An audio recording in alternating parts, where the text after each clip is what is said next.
לא, אתה פשוט דוחה. הוא לא שמע, הוא לא שמע. אני אומר לך שהוא לא שמע, נו בואי רגע.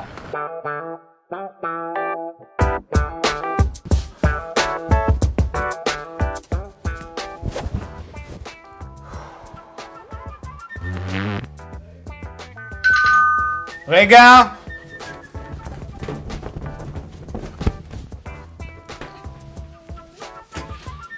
שלום.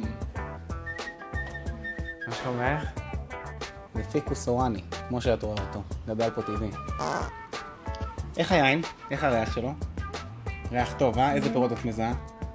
ענבים. ענבים, אורנים, נגיעה של לימון, נכון? קצת וניל, מה עוד? איזה תצמיניים? איזה מקום בעולם זה זורק אותך? צרפת. עוד קרוב, טוס.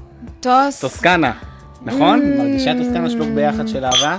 פירות שלך עלו, ואז אני רואה את הסמנכ"לית עומדת בצד, מסתכלת, ולא אומרת כלום, כאילו אחותי, אפילו לא חיוך, קשה לה. יפה. ממי, מה נעצרת? איזה שרף יפה יש פה. מה? לא חשוב, מאמי, נו, מה היא אמרה לך בסוף? מה היה שמה? מדהימה אותי. אתה הורס אותי.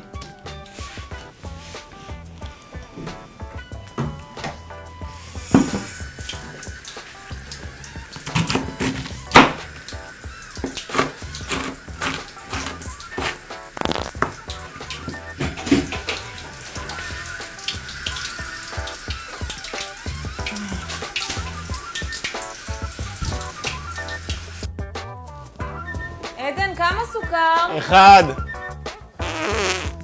מה אתה עושה? שכינה בוגדת. אין כבוד.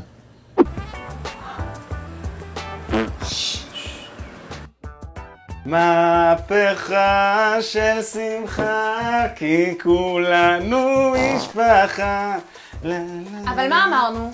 כשאנחנו באותו חלל, תקלע אותו. רגע, תשאירי שנייה פתוח את החלל. למה באוטו? נו, למה באוטו? אין ריח, אין ריח. אין ריח, מה אני מריחה? מאמי, איך הוא עושה? נו. בית שתפליצי עליי כבר. תרים את הספר. רץ.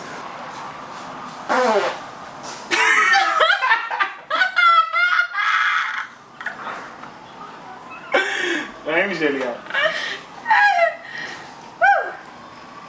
או מאמה.